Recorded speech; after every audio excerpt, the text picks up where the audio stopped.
Thanks for coming and checking out this video. In this video, I'm going to be talking about Arteta's first 100 games. And so let's get into it.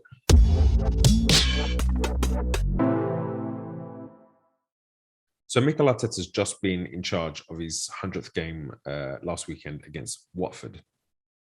And with all of the stress strains, the disappointments of last season, first thing is it's a huge achievement to get to 100 games, in the top flight is great. Arteta has taken on a lot of criticism, whether it's the way he's treated certain favourites within the club, whether it's the number of points, whether it's the number of goals, whether it's the creativity, whether it's there's been a lot of mud slung at Arteta. And I'm not by any means saying he should be immune to any of that, and I'm not saying he hasn't deserved criticism. That's not what this is about. But when you look at the wider picture and you look at his record, it speaks for itself. In the first 100 games, and so basically this is managers who've managed to complete 100 games, second most wins in 100 games, in the first 100 games. So is he really doing that badly? I have been an Arsenal fan since the George Graham days, saw the kind of downturn before Wenger took over. And so for me, Arsene Wenger is, the manager I am most connected to, in terms of that was through my sort of adolescent time into my adulthood as an Arsenal fan. And so looking at Arteta, his record for the first 100, and looking at Wenger's record for the first 100, it's encouraging. I'm not by any means comparing them. It's impossible to compare them. Wenger had 1,235 games in charge of Arsenal. Arteta's only just had 100. But there are some similarities. There are some threads that run through the two stories that, make you hopeful or give you, cause for hope. You look at the two records, and Arteta actually has a higher goals per game than Wenger did in his first 100.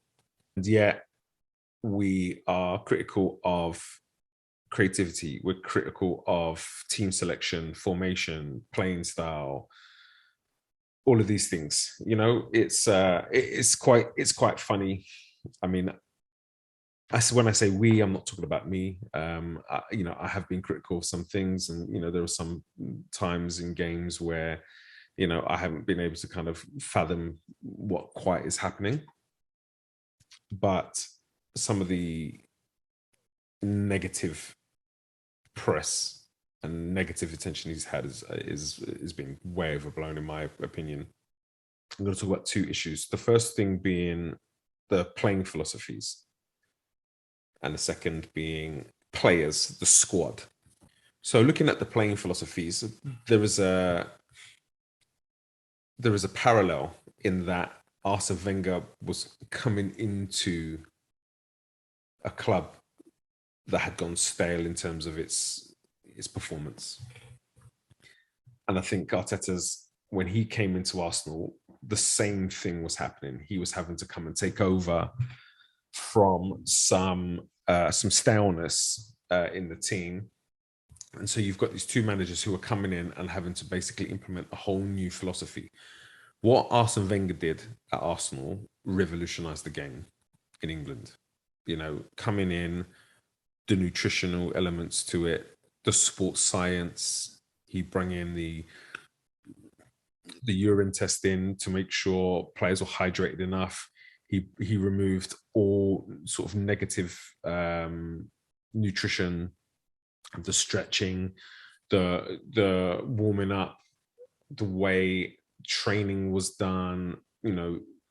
All of these things were changed and are now pretty much adopted as the way to do things.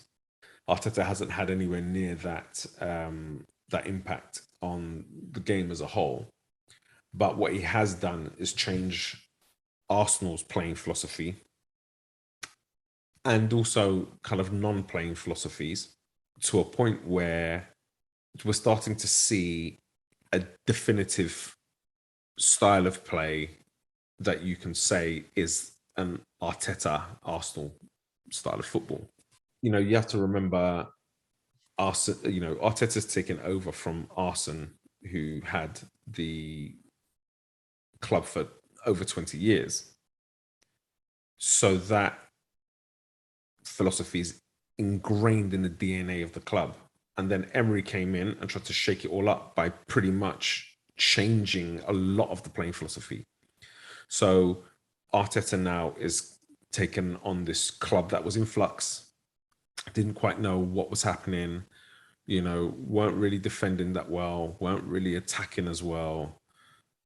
And he's had to come in and rectify a lot of those issues. I think he's done a very good job coming in, tinkered with the formation a little bit to begin with. We can see he likes his 4-3-3, but hasn't got the personnel for it, and so hasn't really kind of gone down that line too often. But the 4-2-3-1, which is used 62% of the time in his first 100 games, has been the most fruitful. I don't really put too much stock on, especially when you're talking playing philosophies, I don't really put too much stock on the formation as such, because whether it's a 4-2-3-1, whether it's a 4-3-3, whether it's a 3-4-3, in the different phases of the game and in the different areas of the field, it's still a 3-2-5, then a 2-3-5, depending on where the ball is and that kind of thing. The formation to me is more about personnel. So people are calling, for example, our formation at the moment a 4-4-2 because there's Lacazette and Aubameyang in the team, two strikers. But Lacazette has very obviously be playing as a 10. And so to me, that's still a 4-2-3-1.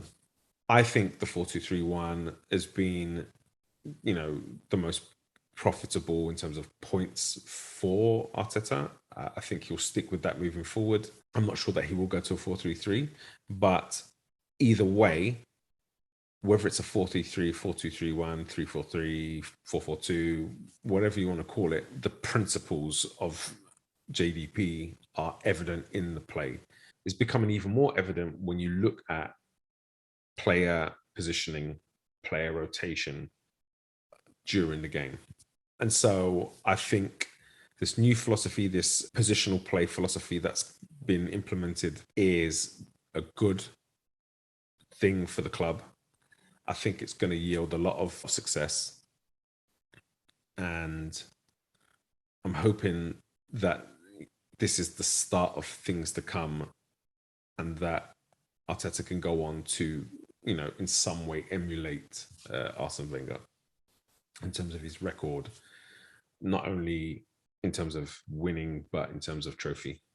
When you look at playing philosophy as well, it's not just the whole kind of JDP positional play thing that's been implemented. One of the key elements to Arsenal's new philosophy is this high pressure defending. The statistics recently published show that Arsenal are actually 5% above the league average for high pressure in the final third specifically. So, the game plan is very evident. We want to put people in positions where we're able to possess the ball, move the ball, create chances, hence a person in each half space, etc. But then when we lose the ball, we want to be in positions, key positions on the field where we're able to then challenge to win the ball back and prevent breaks on us. And then when we can play and keep possession in tight spaces, when we lose the ball, it's about can we hunt it, especially as we've got so many players in close proximity to the ball. And Arsenal, as I say, 5% above the average in the final third. It's a huge part of the philosophy. The second issue was the squad. And if you look at the number of wins, losses and draws, Arsene Wenger drew a lot more games than Arteta has in the first 100, but then Arteta's lost more games than Arsene Wenger has in the first 100.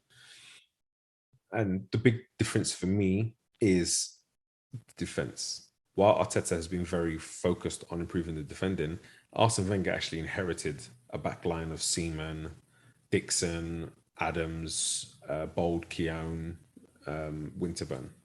And so the stability of the team defensively was already set.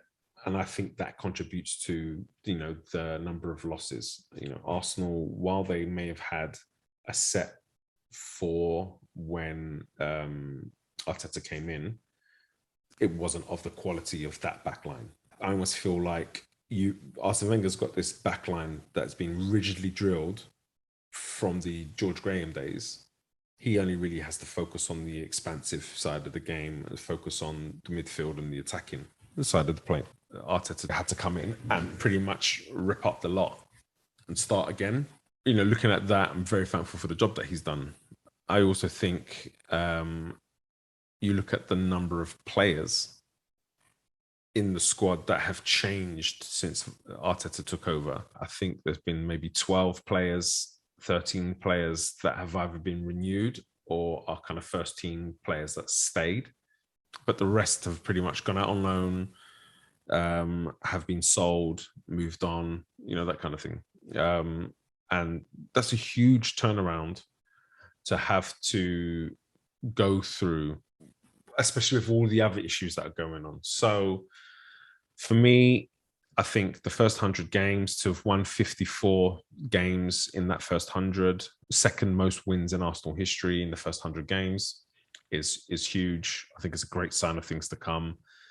I'm looking forward to seeing what the rest of the season brings. Thanks for watching the video. If you've enjoyed, please like by clicking that thumbs up. If you haven't already, please subscribe. You can also engage with me on social media and by leaving comments on this YouTube channel. My social media handle is sensible_gunner on Twitter and Instagram. Please feel free to engage in conversation. Thanks for watching. And as always, come on, you Gunners.